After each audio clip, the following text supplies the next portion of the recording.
Hi everyone and welcome to all. तो आज cover करने वाले हैं कंप्लीट इंग्लिश सीरीज का लेक्चर सीरीज सेकंड को, जो कि है प्रोनाउन।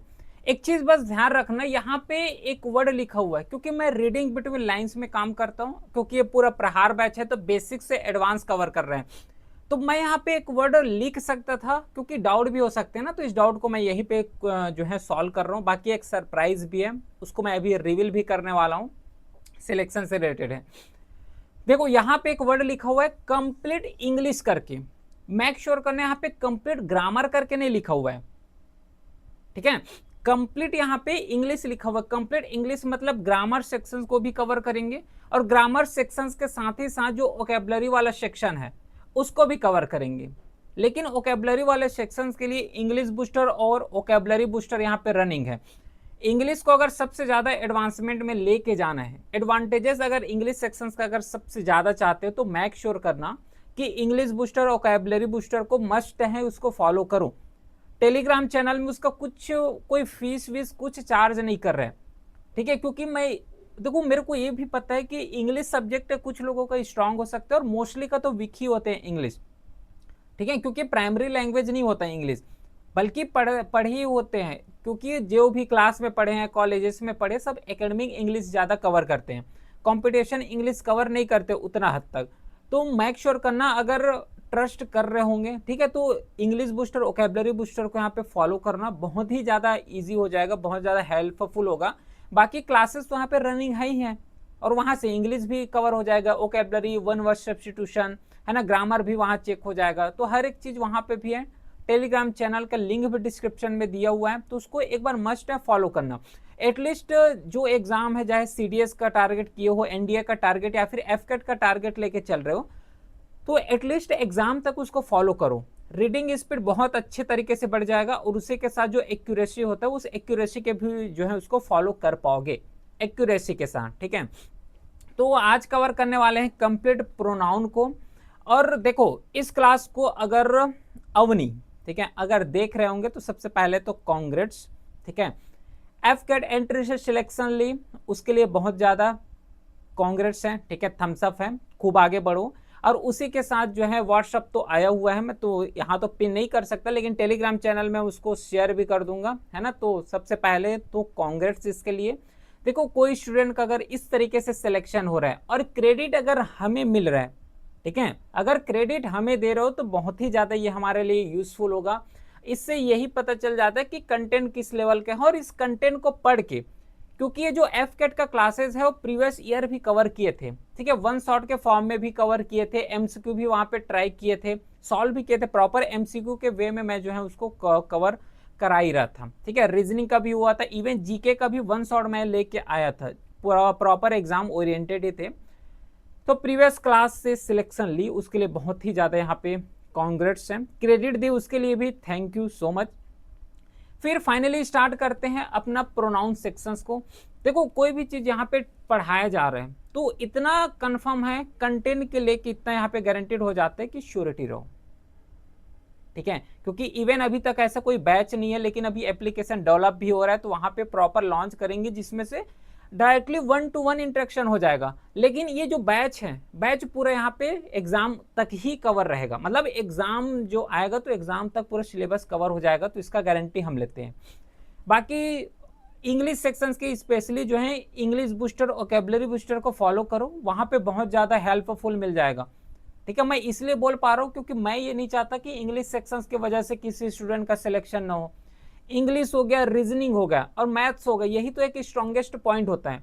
और जीके का तो सबको पता है कि कहीं से भी क्वेश्चन यहाँ पे पूछ लिए जाते हैं, है ना। तो ये थोड़ा स्मार्ट स्ट्रेटजी के वाइज कवर करो, स्मार्ट स्ट्रेटजी बना के कवर करो, रैंडमली कुछ भी पढ़ने लग जा रहे हो तो ऐसा नहीं। चलो फिर स्टार्ट करते हैं प्रोनाउन को। सबसे पहले मेरे को ये बताओ कि एक्चुअल में प्रोनाउन का मीनिंग क्या होता है। प्रोनाउन हम लोग यूज क्या करते हैं, क्यों यूज करते हैं।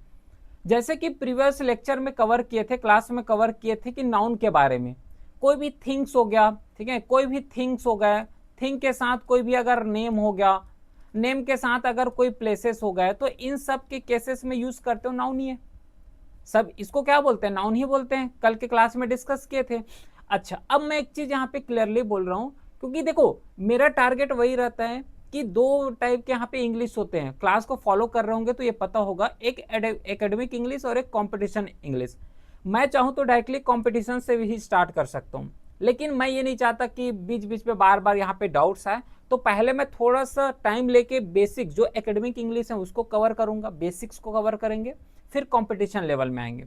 इससे क्या है कि होलिस्टिकली वे में प्रिपेयर हो जाए, क्योंकि बैच लॉन्च किए ना, तो ऐसा थोड़ा कि कुछ भी यहाँ पे रैंडमली समझ नहीं आ रहा तभी बस पढ़ाते जा रहे हो, ऐसा नहीं है ना। आई होप कि लैंग्वेज समझ पा रहे हो what I want to convey you.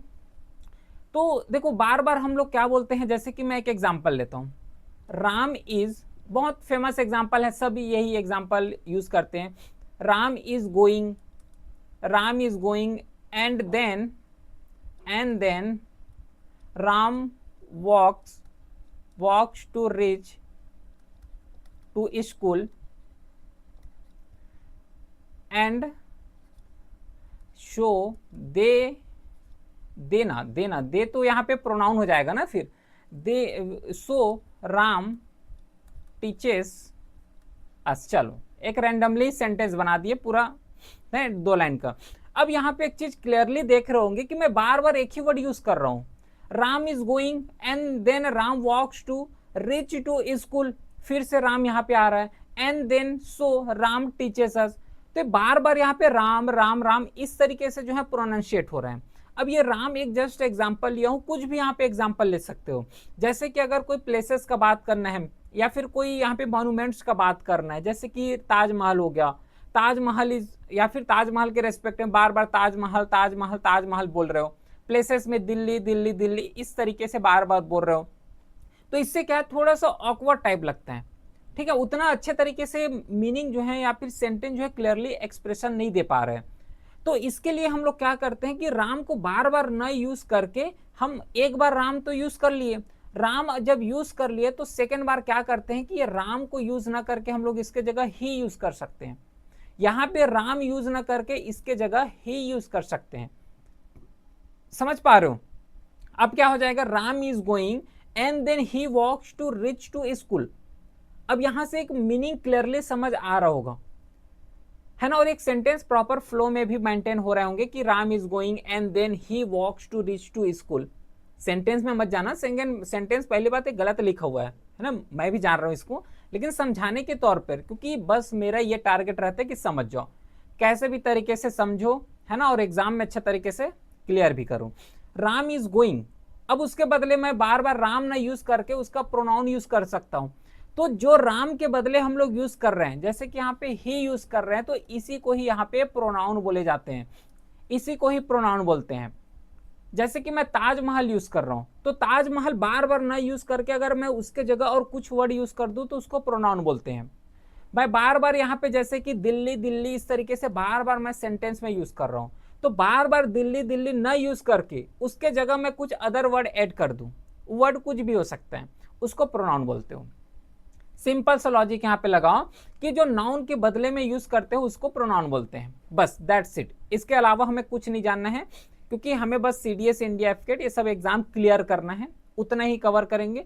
Advance level में नहीं जाएंगे, क्योंकि जब एग्जाम में पूछे ही नहीं जाएंगे तो उसको पढ़ के क्या करेंगे। हमें पीएचडी नहीं करना है, पीएचडी नहीं करना है यहाँ पे, नॉर्मली बस पढ़ना है, एग्जाम क्लियर हो जाए, इतना। तो जो नाउन के बदले यूज करते हो उसको प्रोनाउन बोलते हो, दैट्स इट, है ना। लॉजिक इतना है कि जो नाउन के बदले, pronoun is a word used in place of noun in order to avoid repetition of letter. वही बार बार रिपीटेशन हो रहा है ना कि राम राम राम इस तरीके से, या फिर दिल्ली दिल्ली दिल्ली इस तरीके से, जब बार बार रिपीटेशन हो रहा है तो उतना अच्छे तरीके से फ्लो नहीं बन पा रहा है कोई भी सेंटेंस में, तो उसके जगह हम लोग कोई अनदर वर्ड यूज कर रहे हैं, उसको क्या बोल रहे हो, बोलोगे प्रोनाउन बोलेंगे। समझ आया? अब देखो ये प्रोनाउन भी बहुत ज्यादा दिक्कत करता है। क्या दिक्कत करता है कि इसका भी कई टाइप्स बन जाते हैं। जैसे कि नाउन कवर किए थे तो नाउन में भी कई टाइप्स देखने को मिला, सेम लॉजिक से यहाँ पे भी कई टाइप्स देखने को मिलते हैं, और उसमें सबसे मोस्ट इंपॉर्टेंट जो टाइप्स हैं जहां से बार बार क्वेश्चन पूछे जाते हैं वो है रिफ्लेक्सिव प्रोनाउन। कौन से है? Reflexive pronoun. और ये रिफ्लेक्सिव प्रोनाउन से ही सबसे ज्यादा क्वेश्चन पूछे जाते हैं। इसका मतलब ये नहीं कि बाकी सबको छोड़ दो, ठीक है, इसका मतलब ये नहीं। लेकिन यहाँ पे नाउन कवर करने से पहले कुछ पॉइंट्स हैं जिसको और जानना यहाँ पे जरूरी है। पेजेस नहीं है क्या? चलो यहीं पे मैं बता रहा हूँ। देखो, इससे आगे बढ़ने से पहले कुछ पॉइंट समझ लेते हैं, जैसे कि बार बार नाम सुने होंगे first person, second person, third person, इन सब का मीनिंग क्या होता है। देखो सिंपल सा बात होता है, एक होता है फर्स्ट पर्सन, ठीक है, पेन चेंज कर ले क्या, ताकि यहाँ पे उतना ज़्यादा दिक्कत ना हो, सब समझ आ जाए। देखो एक होता है फर्स्ट पर्सन। फर्स्ट पर्सन का मतलब क्या होता है कि जैसे कि अपने लेवल में लो, और मैं अगर अपने बारे में बात कर रहा हूँ समझ पा रहे हो, अगर मैं खुद के बारे में बात कर रहा हूं तो मैं फर्स्ट पर्सन हो जाऊंगा। फर्स्ट मतलब पर्सनली, एक, फर्स्ट मतलब एक का ही बारे में बात करेंगे, वन के बारे में बात करेंगे। तो कहीं पे भी अगर आई लिखा हुआ दिखाई दे, इसको बोले जाते हैं फर्स्ट पर्सन, क्योंकि ये फर्स्ट कैटेगरी को डिफाइन करते हैं, फर्स्ट पर्सन है। इसके बाद आता है जिसको सेकेंड पर्सन बोलते हैं। सेकेंड पर्सन मतलब जिसमें दो के बारे में बता रहे हो, दो के बारे में मतलब अदर पर्सन के बारे में बताओगे, इसमें केवल एक ही होता है यू। अगर मैं फर्स्ट पर्सन के बारे में बताऊं तो केवल और केवल आई ही आता है। सेकेंड पर्सन में केवल और केवल यू ही आते, क्योंकि मैं दूसरे के बारे में बता रहा हूं ना, सेकेंड पर्सन के बारे में बता रहा हूं। फिर उसके बाद आता है थर्ड पर्सन। थर्ड पर्सन में जिसमें से तीन पर्सन हो या फिर दो से ज्यादा पर्सन हो। जैसे कि मैं बोल रहा हूं वी, अब वी में वी का मीनिंग क्या होता है, वी में यू वी, समझ पा रहे हो। तो एक्चुअल में वी का मतलब क्या होता है, जिसमें दो से ज्यादा पर्सन हो। जैसे हम आते हैं, हिंदी में इसका मीनिंग होता है हम। तो हम में ऐसा थोड़ा ना कि केवल हम मतलब अकेला का बात कर रहा हूं, नहीं। अगर अकेला का बात कर रहा हूं तो इस केस के लिए आई यूज करते हैं। अगर मैं सेकेंड पर्सन का बात कर रहा हूं, मतलब दूसरे के बारे में बात कर रहा हूं, तो उसके लिए यू कंसीडर करते हैं। और अगर मैं थर्ड पर्सन बात कर रहा हूं, थर्ड पर्सन में वी हो गया, यूसी के साथ जैसे कि ही हो गया, ही के साथ सी हो गए, ये पूरा थर्ड पर्सन की कैटेगरी में रखे जाते हैं। समझ पा रहे हो, जैसे कि उसी के साथ दे हो गया, है ना, दे हो गया, देम हो गए, तो ये सब कैटेगरी आता है जिसको थर्ड पर्सन की कैटेगरी में रखे जाते हैं। कोई दिक्कत है क्या, अब बताओ यहाँ पे उसके अकॉर्डिंग। यहाँ पे एक्चुअल में और देखोगे तो ये जो वी लिखा हुआ है ना, तो वी जो है एक्चुअल में प्लूरल की तरह भी काम करते, बाकी अभी के लिए इसको रहने दो, है ना, बेसिक्स के कवर कर रहे हैं तो उसके अकॉर्डिंग जाएंगे तो ज्यादा सुटेबल होगा।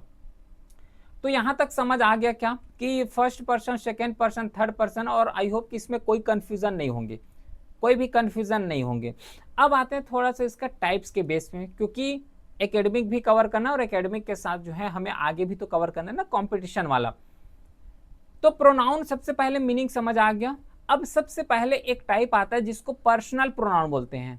पर्सनल मतलब पर्सनली बात करेंगे, टर्म को समझो, उसका जो बेसिक से जो यहाँ पे डेफिनेशन लिखा हुआ है ना, डेफिनेशन को नहीं समझोगे तो चलेगा, क्योंकि डेफिनेशन ऑटोमेटिकली समझ आएगा। जब ये जो लिखा हुआ है ना, इसका टाइप्स को समझोगे। जैसे कि पर्सनल प्रोनाउन, प्रोनाउन समझ आ गया, ठीक है। प्रोनाउन जैसे कि ये जितना भी लिखा हुआ है ना, ये सब प्रोनाउन ही है, मतलब नाउन के बदले जितना भी यूज करते हो सब प्रोनाउन ही होता है। अब पर्सनल बोला गया, पर्सनल मतलब खुद का, पर्सनल मतलब खुद का। तो word used in place of noun referring to person, referring to person, ठीक है, रिफरिंग टू पर्सन, पर्सनल, उसको यहाँ पे पर्सनल प्रोनाउन बोलते हैं। जैसे कि आई हो गया, आई मैं खुद के बारे में बात करूंगा। वी मतलब पर्सन के बारे में बात कर रहे हैं ना, वी किसके लिए, मैं ये बोलूंगा कि जैसे कि कोई यहाँ पे एनिमल्स आ गए तो एनिमल्स वी, मैं एनिमल्स के साथ ऐड करूंगा क्या अपने आप को, नहीं नहीं, एनिमल्स के साथ मैं ऐड नहीं करूंगा, तो ये पर्सनल प्रोनाउन होता है, ऐड नहीं करना है। पर्सनल मतलब खुद का, इंडिविजुअल लेवल में बात करोगे। यू, अब यू मैं एक चीज बताओ कि यू मैं एनिमल्स को बोलूंगा क्या कि यू यू ऐसे करके, नहीं, पर किसी इंसान को ही तो बोलूंगा ना, पर्सन्स को ही बोलने वाला हूं। सेम लॉजिक से ही हो गया, सी हो गया। अगर कोई मेल है तो मेल के लिए यूज करते हो ही, और अगर कोई फीमेल है तो फीमेल के लिए यूज करते हैं सी। बहुत बेसिक से जा रहा हूं, बहुत ही ज्यादा बेसिक से ये, ठीक है। ईट हो गया, फिर दे हो गए, तो ये सब पर्सन के लिए यूज करते हैं। तो पर्सनल प्रोनाउन का मतलब ही यही होता है, जिसमें जो भी वर्ड यूज करोगे वो पर्सन के लिए ही यूज करोगे। आई का मतलब मैं हो गया, ठीक है, अगर मीनिंग समझ ना आ रहा होगा तो, जैसे कि आई हो गया तो आई का मतलब यहाँ पे मैं हो जाएगा। वी का मतलब जो कि हम, वी का मतलब होता है हम सब के लिए यूज करते हैं। यू का मतलब होता है कि सेकेंड पर्सन, जैसे कि सामने वाले को अगर मैं बताऊंगा तो यू करके बोलूंगा। ही तो मेल के लिए यूज करते हो, जो कि एक थर्ड पर्सन की कैटेगरी में आता है ना। उसके बाद अगर ही और सी समझ ना आ रहा होगा, देखो ही ही मैं बात करूं, ही का मतलब होता है, या फिर सी का मतलब होता है वह बोल रहा हूं। वह मैं सामने वालों को बोलूंगा कि थर्ड पर्सन को बोलूंगा। देखो, अगर मैं अपने बारे में बता रहा हूं तो मैं आई बोलूंगा, अगर मैं सेकेंड पर्सन के बारे में बता रहा हूं तो उसको यू बोलूंगा। लेकिन अगर मैं किसी और पर्सन के बारे में बता रहा हूं, है ना, जैसे कि वह, या फिर वे ऐसे थे, वह ऐसे थे, या फिर वह ऐसी थी, वह ऐसी थी, मतलब मैं थर्ड के बारे में बता रहा हूं ना, लॉजिक लगाओ। तो उस केस में ही या फिर सी का यूज करते हैं। अगर मेल पर्सन है तो फिर ही का यूज करोगे, फीमेल है तो उस केस में सी का यूज करते हैं। तो पर्सनल प्रोनाउन इसको बोलते हैं। अब देखो, आगे थोड़ा सा बढ़ने से पहले ये टेबल को जितना ज्यादा रट सको उतना ज्यादा रट लो, क्योंकि देखो ऐसा सब लोग बोलते हैं कि नहीं रटना पड़ेगा, है ना। तो मैं क्लियर बोल दूं, प्रैक्टिकली वे मैं यहाँ पे बात करूंगा। कोई भी सा सब्जेक्ट उठा लो, इवन मैं मैथ्स की बात कर रहा हूं, हर एक सब्जेक्ट में कहीं ना कहीं रटना पड़ता है, कहीं ना कहीं उसको समझना पड़ता है, हर एक चीज का मिक्स होता है। और मैं ये बोल दूंगा कि डायरेक्टली जो है इस पे एक भी चीज रटने की जरूरत नहीं है, तो मैं यहाँ पे गलत हूं। क्यों मैं गलत हूं? क्योंकि हर एक सब्जेक्ट में कहीं पे भी रटने की भी जरूरत होता है, कहीं पे भी समझने की भी जरूरत होता है। हर एक चीज का एमलगमेशन होता है, समझ पा रहे हो। इवन मैथ्स में भी रटना पड़ता है। क्या रटोगे उसमें? फॉर्मूला रटना पड़ता है, स्टेप पता होना चाहिए, ठीक है। पता कर रहे हो मतलब रट ही रहे हो, सिंपल सी बात है। तो मेक श्योर ये किया करो कि ऐसा नहीं कि हर एक चीज यहाँ पे समझने वाला हो। कुछ चीज यहाँ पे रटना भी पड़ता है और कुछ चीज यहाँ पे समझना भी पड़ते हैं, और मोस्टली समझने ही पड़ते हैं, लेकिन कुछ तो यहाँ पे रटना पड़ता है ना भाई। अब देखो, आई होप अब ये समझ आ रहा होगा कि singular person, second person, first person, ये समझ आ रहा होगा। जैसे कि आई लिखा हुआ है, अब ये आई पूरा सब्जेक्ट है। अभी जितना भी डिस्कस किए, आई हो गया, वी हो गए, यू, सी, ही, इट, दे, ये क्या है? सब सब्जेक्ट है। देखो, मैं यहाँ पे राम यूज किया हूं। राम किसी का नाम है, किसी का नाम को क्या कवर करते हो? नाउन कवर करते हैं। और नाउन क्या होता है? सब्जेक्ट हो सकते हैं या फिर ऑब्जेक्ट हो सकते हैं, समझ पा रहे हो। अब ये इसके जगह, मैं राम के जगह अगर मैं ही यूज कर रहा हूं, तो ही यहाँ पे क्या है? प्रोनाउन है। प्रोनाउन सब्जेक्ट हो सकते हैं या फिर ऑब्जेक्ट हो सकते हैं, लेकिन यहाँ पे जितना भी लिखा हुआ है सब ये सब्जेक्ट है, सब्जेक्ट है। तो आई का अगर मैं ऑब्जेक्ट बनाऊंगा तो मी बनेगा। ये सब पता होना चाहिए, ठीक है, ये सब पता होना चाहिए। अगर मैं आई का अगर मैं ऑब्जेक्ट बना रहा हूं, जैसे कि अगर कुछ एग्जाम्पल लिया, अगर इसका सिंपल सा ये देखो कि आई है, तो आई का अगर मैं सब्जेक्ट है, तो सब्जेक्ट का अगर मैं ऑब्जेक्ट बनाऊंगा तो वे मी बनेगा। समझ पा रहे हो कि नहीं? वी है, वी का अगर मैं ऑब्जेक्ट बनाऊंगा तो अस बनेगा। अगर अभी मैं एग्जांपल दूंगा, आगे पूरा एग्जांपल पूरा रखा हुआ है ना। यू का जो है ऑब्जेक्टिव केस यू ही बनता है, उसी के साथ सी का ऑब्जेक्टिव केस हर बनता है, ही का हिम होता है, इट का ईट होता है, दे का देम होता है। ये सब थोड़ा सा पता होना चाहिए। उसी तरीके से जो पोजेसिव एडजेक्टिव होता है, आई का पोजेसिव एडजेक्टिव माई होगा, वी का पोजेसिव एडजेक्टिव अवर होता है, यू का पोजेसिव एडजेक्टिव योर होता है, ठीक है। उसी तरीके से जो पोजेसिव प्रोनाउन होता है, आई का या फिर माई का जो है माइन हो जाएगा, इस तरीके से। तो थोड़ा सा बस इसके बारे में बस पता होना चाहिए, यही बस इसमें रटना है, उसके बाद कोई रटने की जरूरत नहीं है। अब थोड़ा सा मैं क्या कर रहा हूँ, थोड़ा सा फास्ट वे में हर एक जो इसका टाइप्स है उसको मैं कवर करा रहा हूँ, ठीक है। एक होता है डेमोन्स्ट्रेटिव प्रोनाउन। डेमोन्स्ट्रेटिव प्रोनाउन का मतलब होता है कि word use for noun to point out object. रटना नहीं है, मैं रटाने का काम यहाँ पे नहीं करूंगा। जो रटाने का काम था वो ये रट लो, मैं बोलूंगा जहां पे रटना है उसको रटना ही पड़ेगा, और जहां पे नहीं रटना है तो उसको मैं फालतू रटाने का काम नहीं, समझाने का काम करूंगा। पॉइंट यहाँ पे लिखा हुआ है डेमोन्स्ट्रेटिव। डेमोन्स्ट्रेटिव मतलब डेमोन्स्ट्रेट करना, ऐसे याद रखो। डेमोन्स्ट्रेट मतलब दिखाना। अब कोई भी चीज को अगर दिखाओगे तो पॉइंट आउट करोगे, कोई भी चीज को अगर दिखाओगे तो पॉइंट आउट करोगे कि नहीं, ये वहां पे है, जो बुक्स है वो वहां पे रखा हुआ है ना, जो पेन है वो इधर रखा हुआ है। क्या कर रहे हो यहाँ पे? पॉइंट आउट कर रहे हो, मतलब दिखा रहे हो। तो दिखाने के केस में क्या बोलते हैं? उसको डेमोन्स्ट्रेटिव बोलते हैं। अब मैं कोई भी चीज को दिखाऊंगा तो इंग्लिश में क्या वर्ड यूज करते हो? दिस हो गया, दैट हो गया, दिस, दोस, ये हो गया, ठीक है। कि दिस बुक्स या फिर this books kept on their, या फिर this books place on their, इस तरीके से, समझ पा रहे हो। तो मैं क्या कर रहा हूँ, उसको पॉइंट आउट कर रहा हूँ, और पॉइंट आउट करने के लिए यही वर्ड का यूज करते हैं। और ये भी कोई हवा हवाई वाले वर्ड नहीं है, दिस, दैट, दिस, दोज, तो ये सब वर्ड कौन सा है जो कि नॉर्मली पॉइंट आउट करने के लिए ही यहाँ पे यूज करते हैं। जैसे कि this is my book, this is my book, ठीक है। अगर बुक मेरे पास ही है तो उस केस के लिए ये वाले दिस का यूज करते हैं। अगर कोई बुक्स अगर मेरे से थोड़ा सा दूर रखा हुआ है और मैं बता रहा हूं, है ना, तो उस केस में जो है अलग सा या फिर उस केस में दैट का यूज करते हैं। कंफ्यूज होते हैं ना कि दिस कहाँ पे यूज करें, दैट कहाँ पे यूज करें। अगर देखो मेरे पास यहाँ पे पेन है, अगर पेन को मैं यहाँ पे रख रहा हूँ, दिख नहीं रहा होगा लेकिन मैं यहाँ पे बता रहा हूँ, पेन यहाँ पे है मतलब मेरे ही पास है, ये पेन रखा हुआ है, तो मैं क्या बोलूंगा कि दिस इज माई बुक या फिर दिस इज माई पेन, ये बोलूंगा क्योंकि मेरे पास है। लेकिन अगर यही पेन को मैं थोड़ा सा दूर रख देता हूँ, दूर रख देता हूँ थोड़ा सा, तो मैं इसको बोलूंगा दैट इज माई पेन। क्यों? क्योंकि ये पेन मेरे से थोड़ा सा दूर में रखा हुआ है।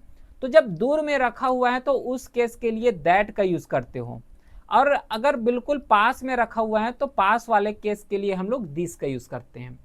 तो डेमोन्स्ट्रेटिव प्रोनाउन कुछ नहीं होता, नॉर्मली डेमोन्स्ट्रेट करते हैं, बस बताते हैं कि ये सब चीज यहाँ वहां इधर उधर सब रखा हुआ है, ठीक है। डेमोन्स्ट्रेटिव समझ आया।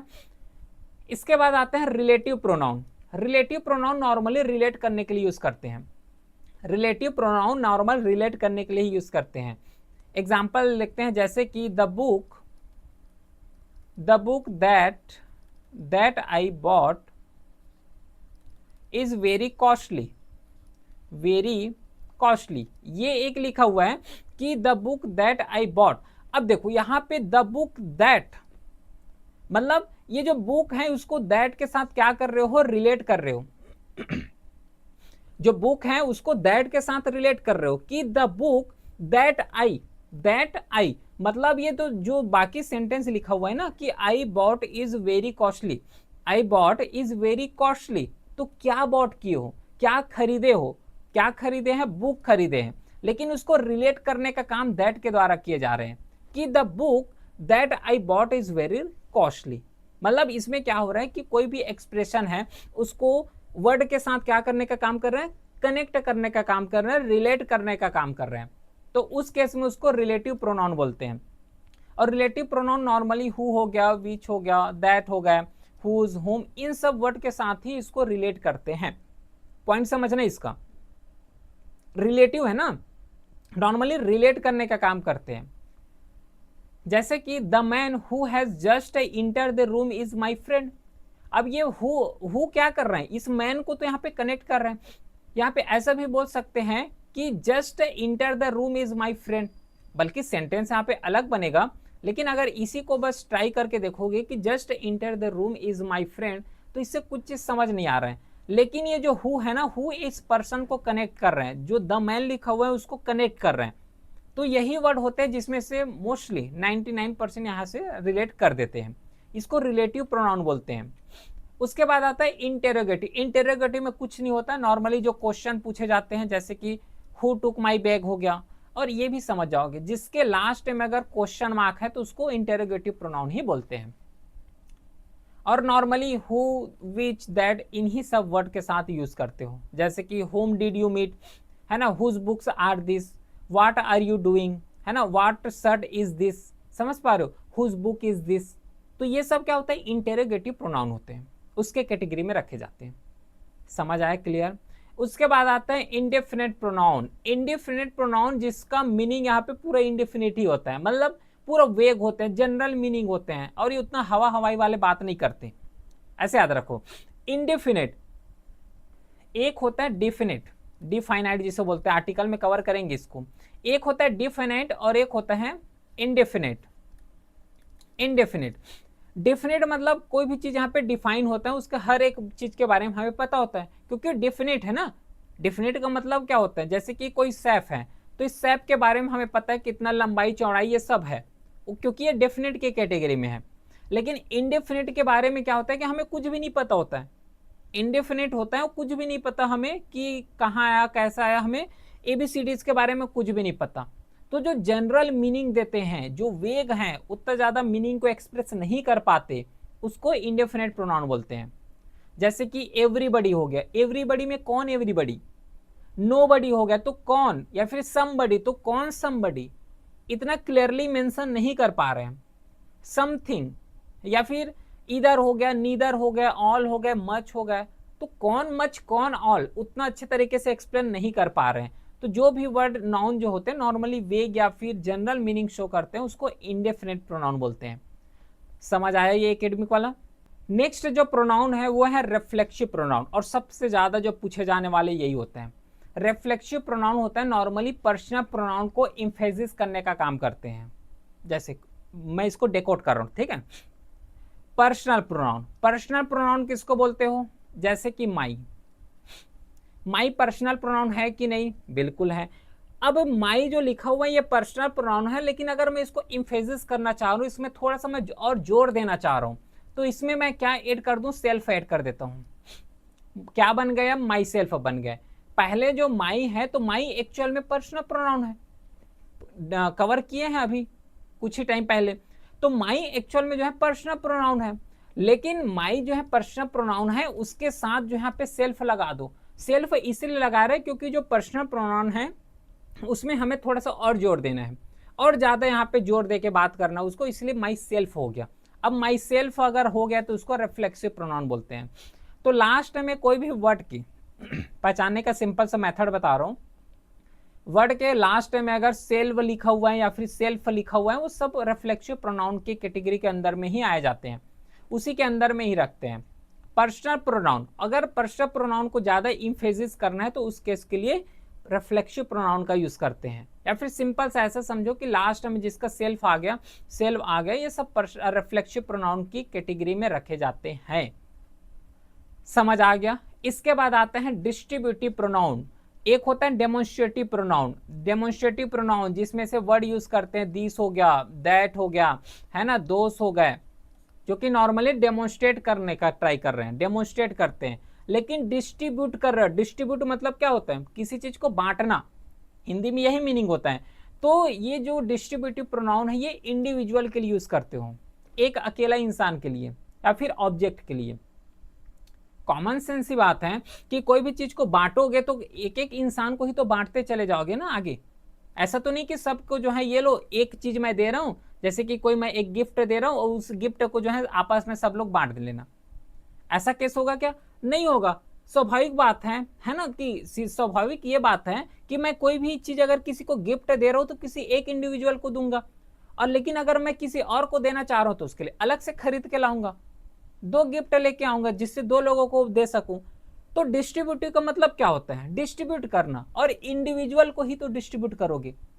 अब खुद सोचो, इंडिविजुअल को ही अगर डिस्ट्रीब्यूट करोगे तो उसके लिए नीदर का यूज करोगे, नीदर हो गया, ईदर का यूज करोगे, ईच का यूज करोगे। ईच मतलब एक प्रत्येक पर्सन का बात कर रहे हैं, है ना, हर एक पर्सन का बात कर रहे हैं। एवरी का यूज करोगे, नन का यूज करोगे, एनी वन का यूज करोगे, वन का ही यूज कर रहे हो। तो ये वर्ड ही तो वहीं पे आ रहा है ना, कोई रटने वाली बात है क्या ये वर्ड को? नहीं, कॉमन सेंस की बात है। डिस्ट्रीब्यूट करोगे, सिंगल पर्सन को डिस्ट्रीब्यूट करोगे। जैसे कि either of two sister is staying here. Either of two sister, either मतलब जहां पे दो में से एक का यहाँ पे बात कर रहे थे उसको बोलते हैं। Neither of his arm is a defective. You can take either room, मतलब यू कैन टेक, अच्छा अगर इधर में कंफ्यूज हो रहा हो तो इधर अगर दो का बात करते हैं, दो में से एक को चॉइस करना पड़ेगा, दो में से एक को चूज करना पड़ेगा, उस केस में इधर का यूज करते हैं। उसके बाद आता है निदर। निदर तो भी ये दो दो है तो दोनों में से किसी को मत पकड़ो, ऐसा केस होता है निदर का। तो इधर मतलब जहां पे दो चॉइसेस हैं, दो में से एक को ही हमें चूज करना पड़ेगा। जैसे कि यू कैन टेक इधर रूम, ठीक है, यू कैन टेक इधर रूम। अब ये जो है यू कैन टेक इधर रूम मतलब दो रूम है, दो में से एक रूम को यहाँ पे, दो से भी ज्यादा हो सकते हैं, बस समझा रहा हूं मैं कि दो से यहाँ पे एक को यहाँ पे बस चूज करना पड़ेगा। तो ये डिस्ट्रीब्यूटिव प्रोनाउन होता है, समझ आया। उसके बाद एक होता है रेसिप्रोकल प्रोनाउन, जो कि म्यूचुअल रिलेशनशिप को बताने के लिए यूज करते हैं। रिलेशनशिप बताना है तो उस केस के लिए हम लोग यूज करते हैं रेसिप्रोकल। जैसे कि ईच अदर हो गया, वन अनदर हो गया, जैसे कि both the brother love each other, मतलब ये रेसिप्रोकल ही प्रोनाउन के अंदर आएगा, क्योंकि एक रिलेशनशिप को बता रहे, एक म्यूचुअल रिलेशनशिप को बता रहे। समझ आया। चलो अब यहां तक थोड़ा सा एकदम लंबा सांस लो आराम से, ठीक है, पानी वानी पीना पी सकते हो, क्योंकि यहां तक जो एकेडमिक इंग्लिश है वो एकेडमिक इंग्लिश कंप्लीट हो गया। अब यहां से स्टार्ट करने वाले वो है पूरा रूल्स के बारे में, रूल्स के साथ एग्जाम्पल भी देंगे, ठीक है। फिर उसके बाद लास्ट में प्रैक्टिस भी कवर करना है, ठीक है। पानी पी लिए, सांस ले लिए, चलो अब मेन पॉइंट का बात करते हैं, वो है पूरा इसका इंपॉर्टेंट रूल्स का। जितना इंपॉर्टेंट रूल्स जो कि बहुत ज़्यादा यूजफुल है, क्वेश्चन पूछे जाते हैं उस रूल से, ये रहा पहला रूल। स्टार्ट करते हैं, चलो बताओ। अब पहला जो रूल्स है, एक चीज बस यहाँ पे ध्यान रखना, कोई भी चीज रटना नहीं है। ये वर्ड लिखा हुआ है, कोई बुक्स खरीदने की पहले बात जरूरत नहीं है, क्योंकि ये पूरा इंपॉर्टेंट रूल्स को बुक्स के फॉर्मेट में लिख दिया हूं, तो कोई इशू यहाँ पे नहीं होगा। अब जैसे देखो, पहला जो रूल ये बोलता है कि when the subject of verb is a receiver of action, subject of verb, मैं एग्जांपल दूंगा, पहले रूल कवर करते हैं। When the subject of verb is the receiver of the action is said to be reflected. Such verb are used reflexively या फिर reflexively. Reflexive pronoun समझ चुके हो, माई सेल्फ, अवर सेल्फ, ये जो सेल्फ सेल्फ लगता है वो सब reflexive pronoun होता है। तो कोई भी सब्जेक्ट अगर जो है वर्ब जो है एक्शन को रिसीव कर रहा है, एक्शन का मतलब क्या होता है, जैसे कि मैं बोल रहा हूं रनिंग, बताओ ये रनिंग जो हो रहा है वो एक्शन कर रहे हो कि नहीं कर रहे हो। और एक्शन का मतलब होता है कुछ भी काम करना, कुछ भी करना, वो सब एक्शन की कैटेगरी में ही रखे जाते हैं। तो कोई भी जो सब्जेक्ट का वर्ब है, सब्जेक्ट का वर्ब है, अगर वो एक्शन को रिसीव कर रहा है, मैं एग्जांपल देता हूं। तो देखो, जैसे कि एक एग्जांपल लेते हैं जिसमें से दे इंजॉयड ड्यूरिंग समर वेकेशन, दे इंजॉयड ड्यूरिंग समर वैकेशन, ये सपोज एक एग्जाम्पल है। अब मेरे को ये बताओ कि ये जो है लिखा हुआ है ये बिल्कुल करेक्ट लिखा हुआ है या फिर गलत लिखा हुआ है, इसी रूल के अकॉर्डिंग बताओ। देखो रूल क्या बोलता है कि सब्जेक्ट ऑफ वर्ब, ये अच्छा इसका सब्जेक्ट कौन है भाई ये तो बताओ। जैसे ये देखो, ये जो दे लिखा हुआ है ये सब्जेक्ट है। अब ध्यान रखना कि सब्जेक्ट जो है नाउन भी हो सकते हैं और सब्जेक्ट जो है प्रोनाउन भी हो सकते हैं। अब ये बताओ तो ये सब्जेक्ट जो है नाउन है कि प्रोनाउन है। क्लियरली समझ आ रहे हैं कि एक्चुअल में ये प्रोनाउन है। अगर किसी का नाम होता, प्लेस होते, तब उसको क्या बोलते हैं, नाउन बोलते हैं। लेकिन यहाँ पे क्या हो रहा है कि दे लिखा हुआ है, दे क्या होता है, एक प्रोनाउन होता है। पूरा चीज यहाँ पे समझा के भेज दूंगा, इतना गारंटीड है। हर एक पॉइंट को डिटेल के साथ कवर करेंगे, अगर सिंसियर होकर फॉलो कर रहे हो तो अच्छा तरीके से समझ जाओगे। ठीक है, दे लिखा हुआ है तो हमेशा बस याद रखना कि जो सब्जेक्ट होते हैं, सब्जेक्ट नाउन भी हो सकते हैं, प्रोनाउन भी हो सकते हैं। अब यहाँ पे दे लिखा हुआ है तो दे तो प्रोनाउन हो गया, प्रोनाउन है दे, ठीक है। इंजॉयड, इंजॉयड अपने लेवल में वर्ब है। ड्यूरिंग समर वैकेशन, ये तो पूरा उसका ऑब्जेक्टिव हो गया। अब देखो, दे इंजॉयड क्या कर रहे हैं, दे तो सब्जेक्ट हो गया, इसका वर्ब क्या है, वर्ब यहाँ पे इंजॉय लिखा हुआ है। तो जो सब्जेक्ट ऑफ वर्ब है वो एक्शन को रिसीव कर रहे हैं। ये जो सब्जेक्ट है वो इंजॉय कर रहे हैं, है ना, ये जो सब्जेक्ट है वो इंजॉय कर रहे हैं। क्या इंजॉय कर रहे हैं, समर वैकेशन को इंजॉय कर रहे हैं। तो इस केस के लिए हम लोग यहाँ पे क्या करेंगे कि जो इंजॉय है, तो इंजॉय के बाद हम लोग क्या यूज करेंगे, देम सेल्फ यूज करेंगे, ठीक है। देम सेल्फ, सेल्फ नहीं होता इसका, देम सेल्व होता है, ठीक है। तो इसके जगह जो यूज करेंगे वो देम सेल्व यूज करेंगे। कहां पे, यहां पे। क्यों ऐसा मैं बोल रहा हूं, क्योंकि वर्ड देखो रूल क्या बोल रहा है पहला कि when the subject of verb is a receiver of action, क्योंकि एक्शन को तो रिसीव कर रहे हैं। जो सब्जेक्ट है, जैसे यहाँ पे दे लिखा हुआ है, दे ही तो इस पूरा एक्शन को रिसीव कर रहा है। इंजॉय करना मतलब क्या हो रहा है, एक्शन करना है। और ये एक्शन कौन कर रहे हैं, दे कर रहे हैं। दे जो लिखा हुआ ये कर रहे हैं, तो इस केस में यहाँ पे देम सेल्फ आएगा, क्योंकि इंजॉय दे कर रहे हैं। दे का ऑब्जेक्टिव केस क्या होता है, देम सेल्फ है, तो मतलब reflexive case. Such verb are used reflexively, reflexivity यहाँ पे यूज करते हैं। और एग्जांपल देखो, जैसे देखो, you should avail yourself of every chance in life. You should avail, अब देखो यहाँ पे अवेल करना है, मतलब ये हर एक लाइफ में अवेल करना है। क्या बोल रही है, एक्शन को रिसीव कर रहे हैं। अब यहाँ पे क्लियरली यू लिखा हुआ है, तो यू ही तो एक्शन को रिसीव करेगा, कोई अदर पर्सन थोड़ी ना रिसीव करेगा। मैं अगर देखो, मेरा बात अगर करोगे तो मेरा ही तो बात करोगे, समझ पा रहे हो क्या? डाउट हो रहा है क्या? अगर मान लो सपोज करते हैं कि अगर मान लो ये ए पर्सन का सिलेक्शन हो गया, एग्जाम में सिलेक्शन हो गया, तो ए पर्सन का ही तो एग्जाम में सिलेक्शन होगा, अदर पर्सन का थोड़ा ना होगा।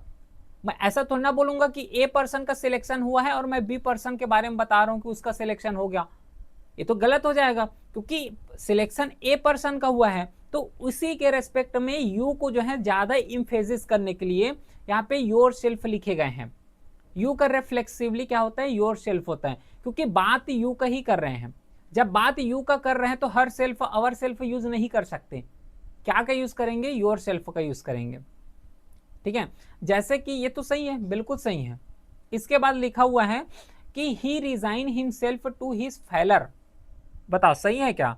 ही रिजाइन हिमसेल्फ टू फेलर, बिल्कुल सही है, क्योंकि जो फेलर हुए हैं वो कौन हुए? ही हुए हैं, तो ही के अकॉर्डिंग यहाँ पे हिमसेल्फ लगा हुआ है। समझ आ रहा है? उसके बाद the farmer DM acquitted very efficiency. Farmer DM ने क्या किए? एक्विट किए हैं। किसने किए हैं? डीएम ने किए हैं। तो डीएम ने किए हैं तो उसको ही जोड़ देना है, तो उसको जोड़ देने के लिए हम लोग एक्विटेड के बाद क्या लिखेंगे? हिमसेल्फ लिखेंगे। मतलब वर्ब के बाद ही लगाना है ना, कहीं पे भी नहीं लगाना, वर्ब के बाद ही लगाओगे। समझ आया क्या? चलो अगला रूल देखो। आई होप कि पहला रूल तो बिल्कुल इजी लगा होगा। सेकेंड रूल होता है, कुछ ऐसे वर्ड होते हैं जहां पे रिफ्लेक्सिवली का यूज नहीं करते। समझना इस चीज को। कीप, स्टॉप, और ये सबसे पहली बात रटने की जरूरत नहीं है। कुछ फॉलोइंग वर्ब होते हैं जिसमें से रिफ्लेक्सिव यूज नहीं करते। मैं सिंपल सा एक एग्जांपल दे रहा हूं यहाँ पे, जैसे कि ही, हिड, ही या फिर हाइड बोल लो। He hide himself, he hide himself in the room, ये लिखा हुआ है। क्लियर है क्या? चलो अब यहाँ पे लिखा हुआ है कि he hide himself in the room, तो हाइड किसको करेंगे? खुद को ही तो करेंगे, इसमें कोई जोड़ देने वाला बात नहीं है, इसलिए यहाँ पे हिमसेल्फ नहीं आएगा। या फिर कुछ वर्ड भी होते हैं, इन सब वर्ड के बाद रिफ्लेक्सिवली ऐड नहीं करते, जैसे कि कीप हो गया, स्टॉप हो गया, टर्न है, क्वालिफाई हो गया, बात हो गया, मूव, रेस्ट हो गया, हाइड हो गया, तो इन सब के केस में जो है रिफ्लेक्सिवली यूज नहीं करते। क्यों नहीं करते? समझ आ रहा है कि क्यों यहाँ पे रिफ्लेक्सिवली यूज नहीं करते? क्लियर है? ये रूल भी समझ आया? तो देखो, he hide himself in the room, room में हाइड कर लिए, तो इसमें कोई जोड़ देने वाले बात नहीं होता। जैसे यहाँ पे लिखा हुआ है एग्जाम्पल कि the thief hide money under the carpet, the thief hide money under the carpet, तो यहाँ पे जो लिखा हुआ है वो बिल्कुल सही है, क्योंकि इसका मीनिंग ही समझ आ रहा है, क्योंकि जो मनी को हाइड करेगा वो थीफ ही तो हाइड करेगा, कोई अदर पर्सन तो ना आके हाइड करेंगे। समझ आ रहा है क्या? अगला जो रूल होता है वो रूल है कि एक चीज बस यहाँ पे ध्यान रखना कि reflexive pronoun can not act as a subject. जैसे कि हम लोग क्या बोलते हैं? आई एम गोइंग, नॉर्मल सा बिल्कुल सिंपल सा सेंटेंस है। अब मैं इसको बोल रहा हूं कि अवर सेल्फ या फिर अवर सेल्फ गोइंग, कौन सा सही होगा? इसमें पहला सही है, सेकंड गलत है। क्यों गलत है? क्योंकि देखो, हम अवर सेल्फ के बारे में सबसे पहले स्टार्ट कर रहे हैं। अवर सेल्फ को कहीं पे भी सब्जेक्ट के केस में यूज नहीं करते और न ही ऑब्जेक्ट यूज करते अवर सेल्फ को। क्यों? क्योंकि अवर सेल्फ तो बता रहे हो, लेकिन अवर सेल्फ बताने के लिए कहीं पे भी तो अवर आना चाहिए ना इसके पहले। इसके पहले जब अवर आएगा तभी तो उसको इम्फेसिस करोगे। जैसे कि यहाँ पे अभी एक एग्जाम्पल ही देखे हैं, इसी एग्जाम्पल को देख लो। जैसे यहाँ पे लिखा हुआ है you should avail your self, तो पहले यू आया हुआ है, तो यू के अकॉर्डिंग ही योर सेल्फ लगाए हो। एग्री कर पा रहे हो इस बात को? यू के अकॉर्डिंग ही योर सेल्फ यहाँ पे लगाए हो। अब मैं डायरेक्टली पहले से जो है योर सेल्फ लिख दूं, तो योर सेल्फ के पहले यू लिखोगे तभी तो योर सेल्फ लिखोगे। सेम लॉजिक यहाँ पे भी है, वही लॉजिक यहाँ पे लगा हुआ है और कोई भी लॉजिक नहीं है कि अगर रिफ्लेक्सिव प्रोनाउन यूज करना है तो उसके पहले हमें कोई सब्जेक्ट चाहिए, नाउन या प्रोनाउन चाहिए, तब उसके बाद जो है रिफ्लेक्सिव प्रोनाउन यूज कर सकते हो। ये सिंपल सा इस सेंटेंस का मीनिंग होता है। ठीक है, जैसे एक एग्जांपल देखो। एग्जांपल है I myself like him, myself like him. ठीक है, ये एक एग्जांपल है। अब यहाँ पे जो है माई सेल्फ यूज किया हूं। माई सेल्फ इसलिए यूज कर पाए हो क्योंकि आगे सब्जेक्ट लिखा हुआ है जो कि है आई। तो पहले या तो नाउन आ जाए या फिर प्रोनाउन आ जाए। नाउन प्रोनाउन मतलब सब्जेक्ट को ही नाउन प्रोनाउन बोले जाते हैं, है ना। सब्जेक्ट या तो नाउन हो सकता है या फिर प्रोनाउन हो सकते हैं। तो पहले यहाँ पे क्या हुआ है, प्रोनाउन। प्रोनाउन के बाद हम लोग इसका यूज कर सकते हैं। तो ये मैं बोलना चाह रहा हूं, जैसे कि myself will see to it that you get your share of property. सही है क्या? ये माई सेल्फ नहीं आएगा, ये आई आएगा। क्यों आई आएगा? क्यों आई आएगा? इसलिए आई आएगा क्योंकि माई सेल्फ के पहले हमें कोई सब्जेक्टिविटी चाहिए होता है, सब्जेक्ट चाहिए होता है, या फिर नाउन हो सके या फिर प्रोनाउन यहाँ पे चाहिए। डायरेक्टली रिफ्लेक्सिव प्रोनाउन से कोई भी सेंटेंस स्टार्ट नहीं कर सकते। सेम यहाँ पे भी वही चीज लिखा हुआ है, योर सेल्फ। योर सेल्फ नहीं, यहाँ पे यू आएगा। ये तो सही है। फिर Raj will do it for myself and my sister.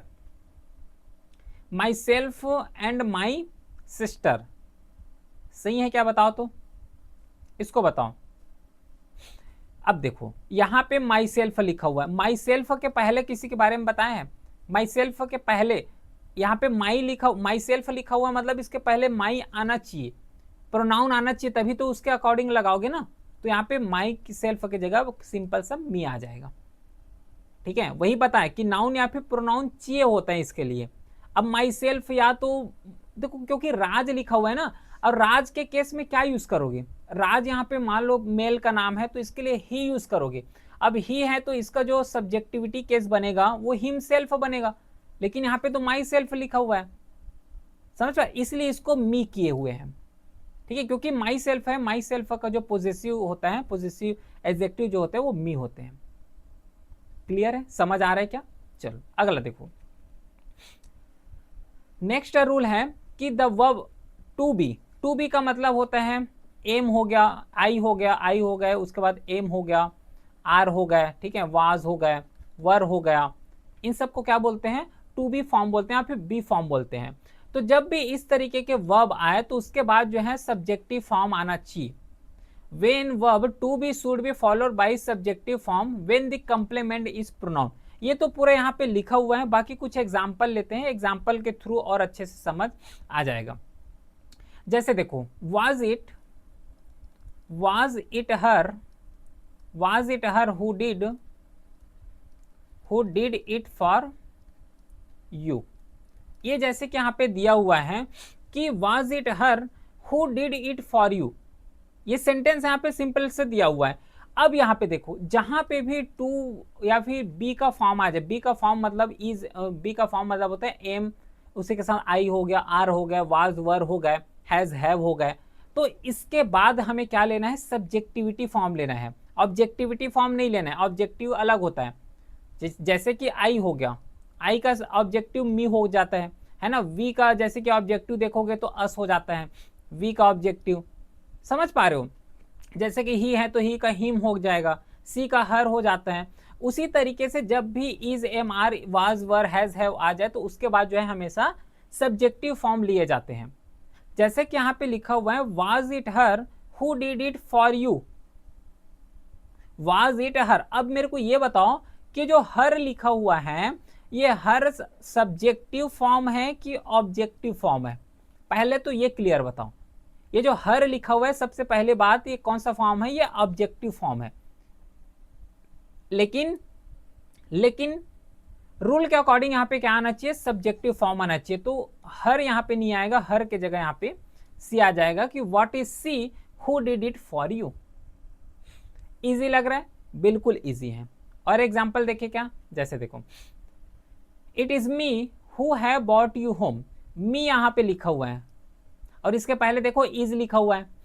Is लिखा हुआ है, इसका मतलब ये टू बी वाले फॉर्म है। टू बी फॉर्म के बाद क्या आता है? सब्जेक्टिव केस आता है। तो जब सब्जेक्टिव केस आते हैं तो यहाँ पे तो ऑब्जेक्टिव केस लिखा हुआ है, तो मी का क्या बना दोगे? मी का क्या बना दोगे? आई बना दो, सिंपल सी बात है। इसके बाद it will be us who will by a new car. बताओ सही लिखा हुआ है क्या? ये थर्ड को बताओ तो। इट विल बी अस, अस क्यों आएगा भाई? अस तो यहाँ पे ऑब्जेक्टिव के साथ सब्जेक्टिव लगाओ तो यहाँ पे वी आ जाएगा। इजी लग रहा है क्या? बिल्कुल इजी है, बस थोड़ा सा यहाँ पे एक बार और रिवाइज करोगे तो और समझ आ जाएगा। अगला जो रूल है, verb and prepositions are followed by objective case of pronoun. कहीं पे भी वर्ब दिख जाए, कहीं पे भी जो है प्रीपोजिशंस दिख जाए, तो उसके बाद जो है हमेशा यूज किए जाते हैं वो है ऑब्जेक्टिव केस का। ऑब्जेक्टिव केस का ही यूज करते हैं। जैसे कि यहाँ पे एग्जांपल लेते हैं कि सी इज टीचिंग रोहित एंड सी। ये यहाँ पे एक लिखा हुआ है कि सी इज टीचिंग रोहित एंड सी। अब यहाँ पे क्लियरली देखो कि ये इज लिखा हुआ है। इज यहाँ पे क्या होता है? वर्ब होता है, बल्कि ऑक्सिलरी वर्ब है, नो डाउट। ठीक है, कई बार ये मेन वर्ब की तरह भी काम करते हैं, लेकिन यहाँ पे जो है ये ऑक्सिलरी वर्ब है। मेन वर्ब यहाँ पे टीचिंग है। अब इज लिखा हुआ है। इज यहाँ पे सबसे पहले बात क्या है, ये अपने लेवल में वर्ब है। तो वर्ब के बाद जितना भी आएगा, चाहे नाउन लिखो, प्रोनाउन या फिर ऑब्जेक्टिव जो भी लिखोगे, सब वो ऑब्जेक्टिव केस में आएगा। अब देखो यहाँ पे रोहित लिखा हुआ है, ऑब्जेक्टिव केस में आएगा, ध्यान में रखना। यहाँ पे रोहित लिखा हुआ है और यहाँ पे सी लिखा हुआ है, तो इसको सबसे पहले बात की ऑब्जेक्टिव केस बता दो। ऑब्जेक्टिव केस बनाओ। यहाँ पे ये जो सी लिखा हुआ है ना, सी सबसे पहले बात क्या है? प्रोनाउन है। सी सबसे पहले बात प्रोनाउन है, और ये सब्जेक्टिव केस लिखा हुआ है। सब्जेक्टिव केस नहीं, यहाँ पे ऑब्जेक्टिव केस आएगा, तो इसके बदले यहाँ पे क्या लिख सकते हो? हर लिख सकते हैं। ठीक है, कि सी इज टीचिंग रोहित एंड हर। अच्छा एक सेकेंड है यहाँ पे, अच्छा ठीक ठीक, इन केस ऑफ प्रोनाउन। अच्छा ये एक सेकेंड है, यहाँ पे मिस्टेक्स है भाई। यहाँ पे verb and preposition are followed by objective case of a pronoun. ध्यान रखना, हमें किसका लेना है? प्रोनाउन का ऑब्जेक्टिव केस लेना है, भी ध्यान रखना। जैसे यहाँ पे क्या लिखा हुआ है? यहाँ पे लिखा हुआ है क्या? नाउन। रोहित क्या होता है? नाउन होता है। लेकिन जब भी वर्ब या फिर प्रीपोजिशन आए तो प्रोनाउन का ही हमें ऑब्जेक्टिव केस लेना है। ध्यान में इस चीज को रखोगे, नाउन का ऑब्जेक्टिव केस नहीं लेना है, प्रोनाउन का ऑब्जेक्टिव केस लेना है। तो यहाँ पे प्रोनाउन तो सी है, रोहित लिखा हुआ है वो तो नाउन है, सी जो है प्रोनाउन है, तो इसके जगह जो है हर आ जाएगा। ठीक है, सी के जगह हर यूज करोगे। और एग्जांपल देखो, between you and I Suhani is intelligent. ये बता रहे हैं between you and I Suhani is intelligent. अब ये देखो सुहानी यहाँ पे क्या आ जाएगा? नाउन है। यहाँ पे इज लिखा हुआ है, इज लिखा हुआ है, इसका मतलब क्या है कि ये वर्ब है। You and I Suhani is intelligent यहाँ पे लिखा हुआ है, तो आई के जगह यहाँ पे क्या करोगे? मी करोगे। क्यों मी करना है? क्योंकि यहाँ पे ऑब्जेक्टिव केस लेना होता है। क्लियर है? लेट्स दे गो। अब देखो ये लेट्स को एक्चुअल में अगर देखोगे, लेट दे गो लिखा हुआ है, तो लेट यहाँ पे वर्ब की तरह भी यूज करते हैं और इसको जो है नाउन की तरह भी यूज करते हैं। लेकिन यहाँ पे जो है नाउन की तरह यूज हुआ है, सॉरी यहाँ पे वर्ब की तरह यूज हुआ है। तो यहाँ पे क्या चेंज करोगे कि जो दे लिखा हुआ है ना, इसके जगह देम आ जाएगा। क्यों देम आएगा? आई थिंक कि अब रूल समझ आ गया होगा कि अगर वर्ब आए या फिर प्रीपोजिशन आए तो उसके बाद जो है हम लोग प्रोनाउन के जगह ऑब्जेक्टिव केस यूज करते हैं, क्योंकि दे यहाँ पे प्रोनाउन है। दे जब प्रोनाउन है तो उसका ऑब्जेक्टिव केस क्या हो जाएगा? देम हो जाएगा। सिंपल सी लॉजिक है।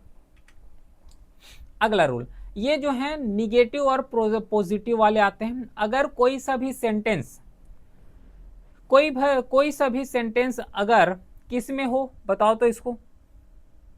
अगर कोई भी सेंटेंस जो है अगर पॉजिटिव बातें कर रहे हैं तो पॉजिटिव बातें कर रहे हैं तो 2 3 1 रूल अप्लाई करना। और अगर कोई भी सभी सेंटेंस अगर निगेटिव बातें अगर कर रहे हैं तो उसके लिए 1 2 3 अप्लाई करना। अब ये क्या होता है? 1 2 3 2 3 1। 2 का मतलब होता है सेकेंड पर्सन, उसके बाद आ जाएगा 3 का मतलब थर्ड पर्सन, और 1 का मतलब फर्स्ट पर्सन। ठीक है, कोई सा भी सेंटेंस। एग्जाम्पल लेते हैं, एग्जाम्पल के थ्रू और अच्छे से समझ आएगा। जैसे कि देखो, you and I will be punished. ये जैसे कि एक एग्जाम्पल ले रहा हूं, you and I will be punished. अब यहां पे देखो, you and I will be punished, ये सेंटेंस पहले बताओ कि ये पॉजिटिव सेंटेंस है या फिर निगेटिव सेंटेंस है? कौन सा सेंटेंस है ये? पॉजिटिव सेंटेंस है या फिर ये निगेटिव सेंटेंस है? बताओ तो अब इसको, पॉजिटिव है कि ये निगेटिव सेंटेंस है? क्लियरली यहाँ पे समझ आ रहे हैं कि जो सेंटेंस लिखा हुआ है निगेटिव सेंटेंस है, क्योंकि पनिश का बात कर रहे हैं।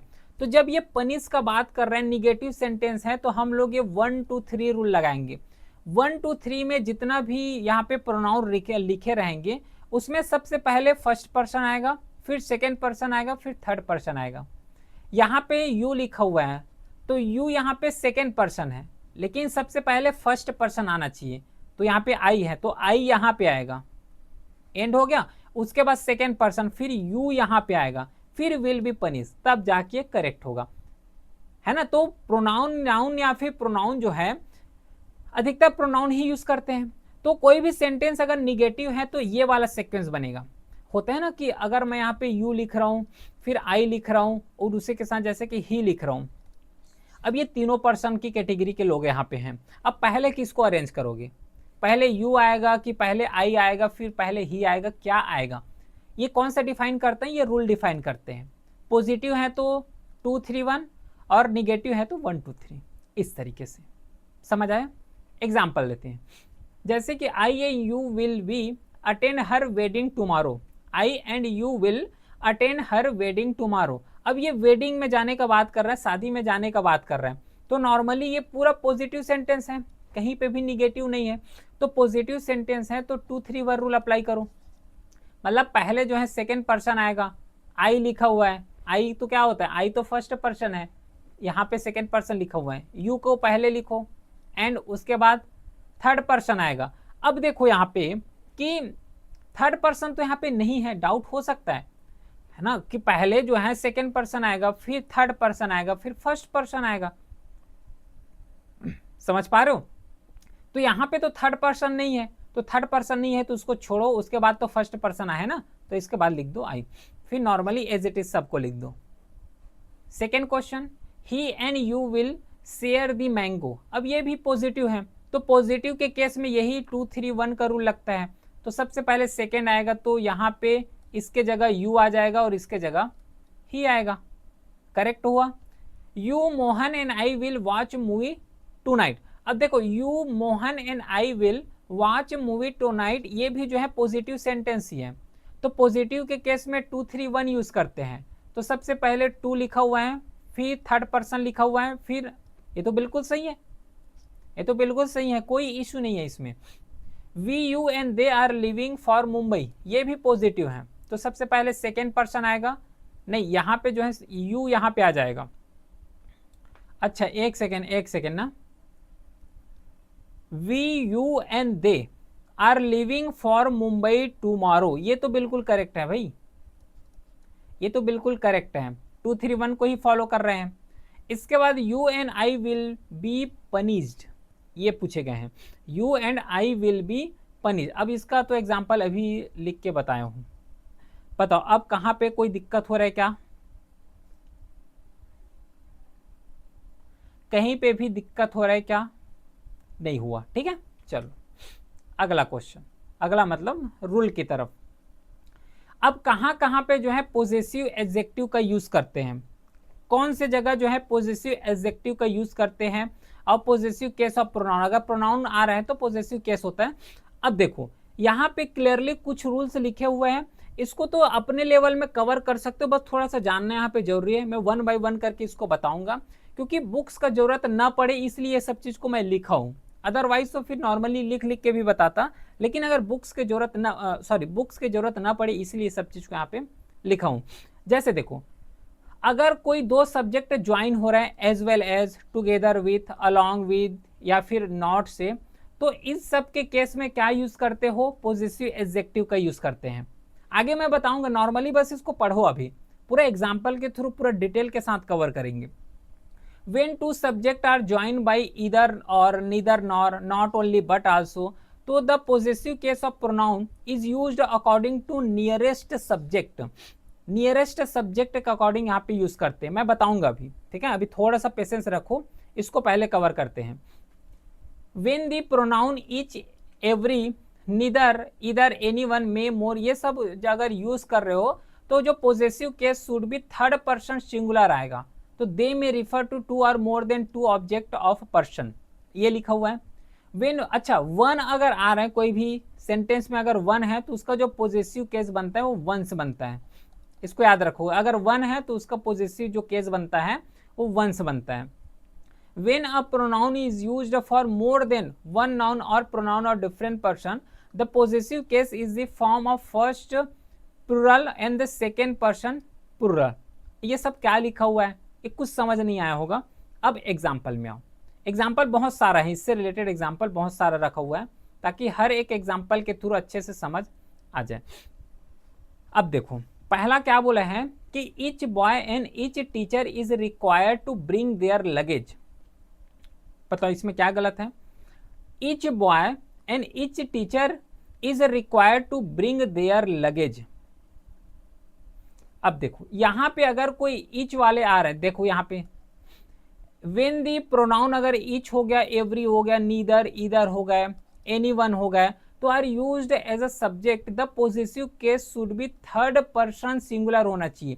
क्योंकि खुद ही सोचो यहाँ पे कि हम लोग हर एक बॉय का बात कर रहे हैं, हर एक टीचर का बात कर रहे हैं, तो ये थर्ड पर्सन का बात हुआ कि नहीं हुआ।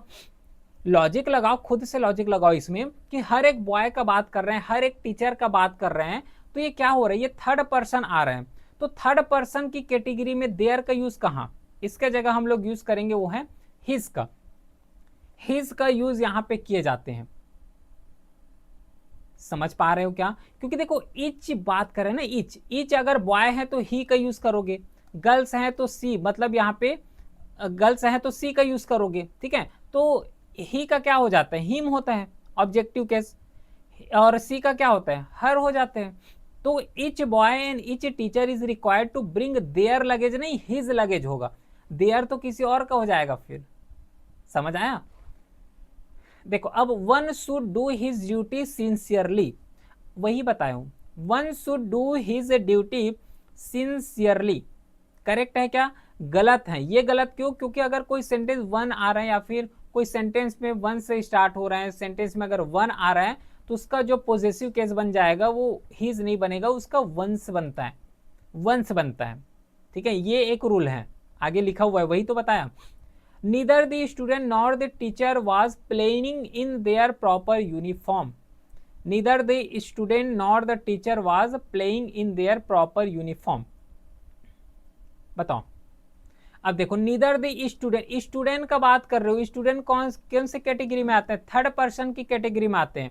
टीचर का बात करो, थर्ड, मैं अगर बात करूंगा तो टीचर का बात कर रहा हूं, तो टीचर का बात करूंगा तो वो तो थर्ड पर्सन में आएगा। फर्स्ट पर्सन तो आई होगा, मैं खुद हूं। सेकेंड पर्सन मतलब सामने वाले से बात कर रहा हूं तब होगा। थर्ड पर्सन मतलब अगर मैं स्टूडेंट का बात कर रहा हूं या फिर ही सी इट इस तरीके से बात कर रहा हूं तो उस केस में यूज करेंगे। तो यहाँ पे देखो तो नीदर दी स्टूडेंट, अब ये याद रखने की जरूरत भी नहीं है। जैसे यहाँ पे नीदर है, नॉर है, एज वेल एज है, नॉट ओनली बट आल्सो है, ये सब रटने की जरूरत है क्या, नहीं है। हमें इतना पता है कि स्टूडेंट या फिर जो टीचर है पूरा थर्ड पर्सन आता है, तो थर्ड पर्सन की केस में हम लोग हिज का यूज करते हैं। किसका यूज करते हैं, हिज का यूज करते हैं, सिंपल सी बात है। तो देयर यहाँ पे नहीं आएगा, हिज आ जाएगा, फिर इजी है, कोई रटने की जरूरत नहीं है इसमें। Reena as well as her children has return to their home. बताओ तो अब यहाँ पे एज वेल एज है, एक कैटेगरी वाले स्टूडेंट ऐसे करेंगे कि एज वेल एज आ रहा है, नीदर आ रहा है, ईच आ रहा है, तो हम लोग इसको ऐसे चेंज करेंगे। ये सब गलत है, कोई करने की जरूरत नहीं है। रीना क्या है, किसी का नाम है, नाम, मैं अगर मैं बात करूंगा किसी का तो रीना एक क्या सिंगुलर है, रीना जो है क्या है, सिंगुलर है। तो सिंगुलर के केस में देयर थोड़ा ना आएगा, देयर तो प्लूरल हो जाएगा। गलत करो, इसका भी हिज आ जाएगा। थर्ड पर्सन है तो थर्ड पर्सन में हिज लगाते हैं, इजी लग रहा है। Only you and I have brought your books, only you and I have brought your books, bought your books. बताओ तो इसका,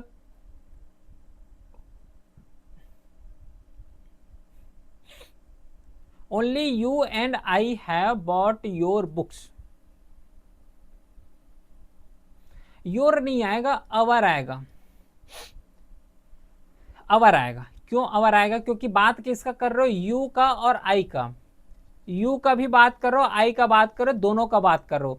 अगर मैं केवल और केवल यू का बात करता तब इसका पॉजिटिव केस क्या लगता है, योर लगता है।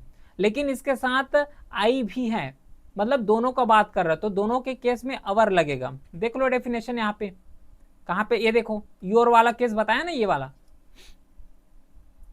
समझ आ रहा है कि when a pronoun is used for more than one noun और प्रोनाउन, यू एंड आई दो प्रोनाउन है यहाँ पे, ठीक है, ऑफ डिफरेंट पर्सन, तो positive case is the form of first person plural and the second person plural, मतलब your के केस में अवर आएगा। समझ आ रहा है क्या? अगला है कि you and he completed their work, you and he completed their work, ये भी वही एग्जाम्पल के थ्रू है।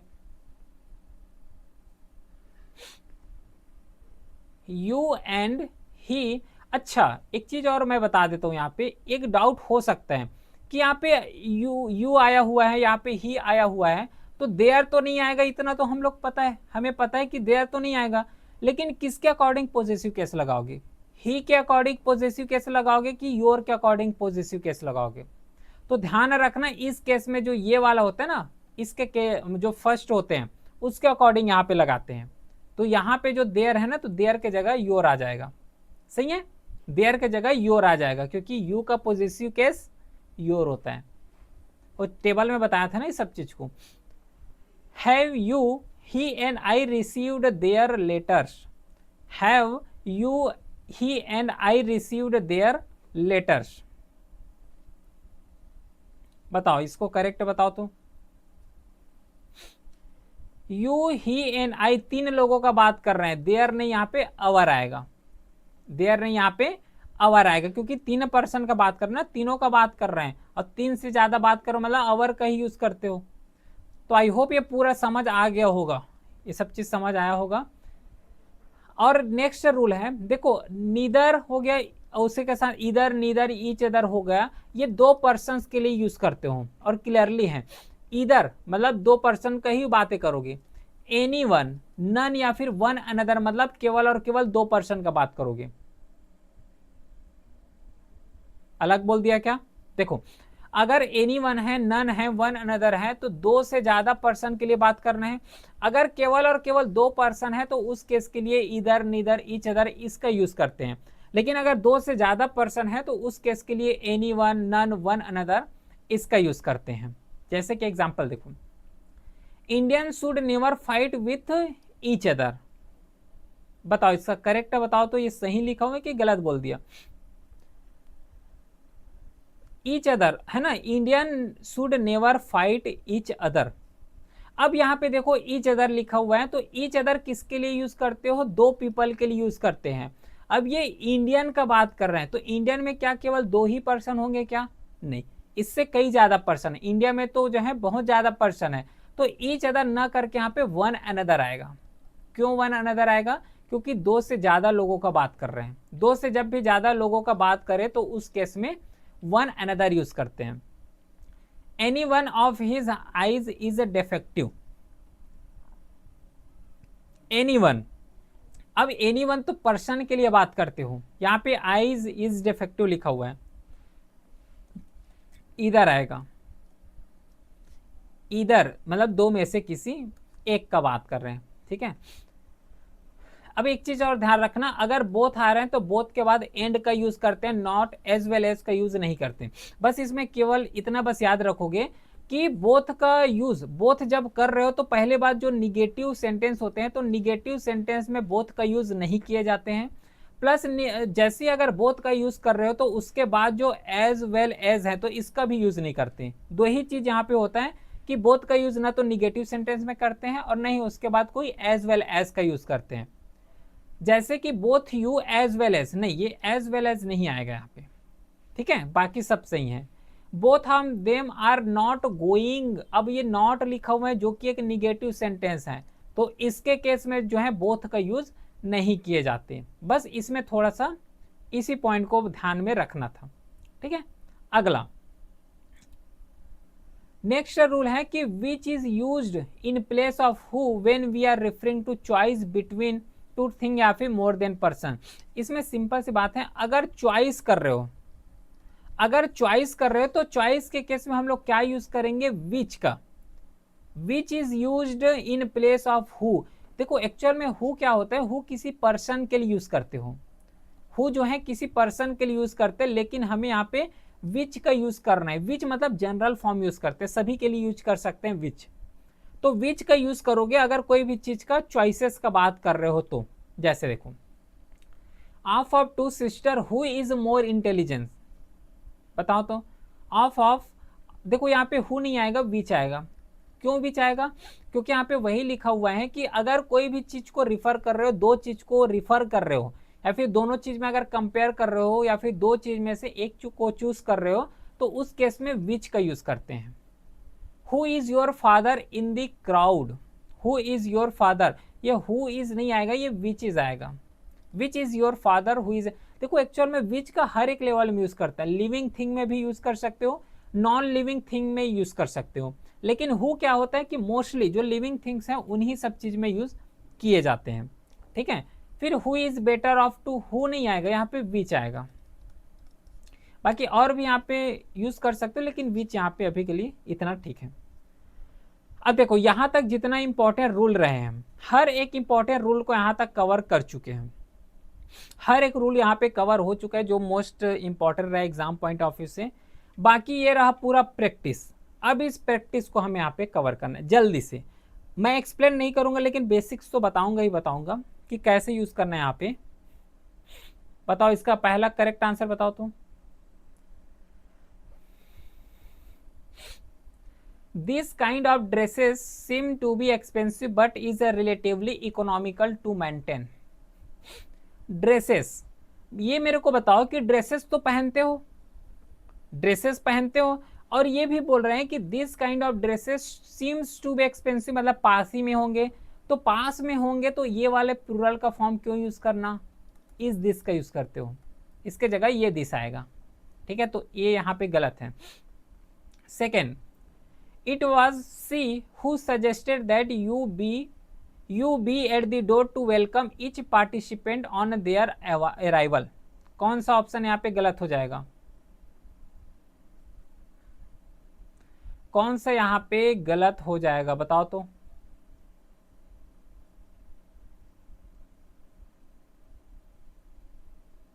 देखो बात किसका कर रहे हो, ही वाज सी का जब बात कर रहे हो तो यहाँ पे देयर क्यों यूज कर रहे हो, वही तो बताया पॉजिटिव केस वाला कि कहाँ पे पॉजिटिव केस लगता है, अभी सॉल्व किए। देयर देखो सी का मतलब थर्ड पर्सन को बात कर रहे हो। देयर अगर यहाँ पे दे लिखा हुआ होता तो दे लिखते, तब यहाँ पे देयर बिल्कुल सही है, लेकिन यहाँ पे सी लिखा हुआ है तो सी के केस में ऐसा क्यों यूज करोगे। ठीक है, तो ये हीज आएगा, एक्चुअल में हीज आएगा। अगला, book I read last week was an interesting one. book I read last week was an interesting. book नहीं, द बुक आएगा, कुछ तो लगाओ, नाउन है तो उसके पहले आर्टिकल तो लगाना पड़ेगा, तो द आएगा यहाँ पे। ठीक है, इसमें द आ जाएगा। The teacher ask the boys if it was their practice to leave the classes whenever he pleased. बताओ तो इसका करेक्ट आंसर क्या होगा फोर्थ का। The teacher asked the boy if it was their, अच्छा the teacher asked the boys if it was their practice to leave the class. There यहाँ पे भी देखो ये there क्यों आएगा, यहाँ पे there की जगह यहाँ पे मतलब क्या आएगा, they आएगा। It was their practice. Each cigarette which a person smokes does some harm and eventually you may get a serious diseases from its effect. Its effect. Fifth, बताओ तो। यहां पे यू नहीं आएगा, यू के जगह ही आएगा। क्यों ही आएगा, etch cigarette which a person, बात किसका कर रहा है, पर्सन का बात कर रहा है। Smoke does some harm and eventually he may get a serious diseases from its effect, इसीलिए यहाँ पे ही आएगा, यू नहीं आएगा। यू देखो यू एक्चुअल में जो है सेकेंड पर्सन है, लेकिन बात किसका कर रहे हैं, यहाँ पे पर्सन का बात कर रहे हैं। मतलब ये अगर कहीं पे भी अगर डिफाइन ना हो रहा होगा कि फर्स्ट पर्सन है, सेकेंड पर्सन, थर्ड पर्सन है, तो ऑटोमेटिकली इसको जो है थर्ड पर्सन की कैटेगरी में रखे जाते हैं। अगला question, one should take advantage of opportunities to talk with native speaks if one want to improve your English. बताओ तो इसका करेक्ट आंसर।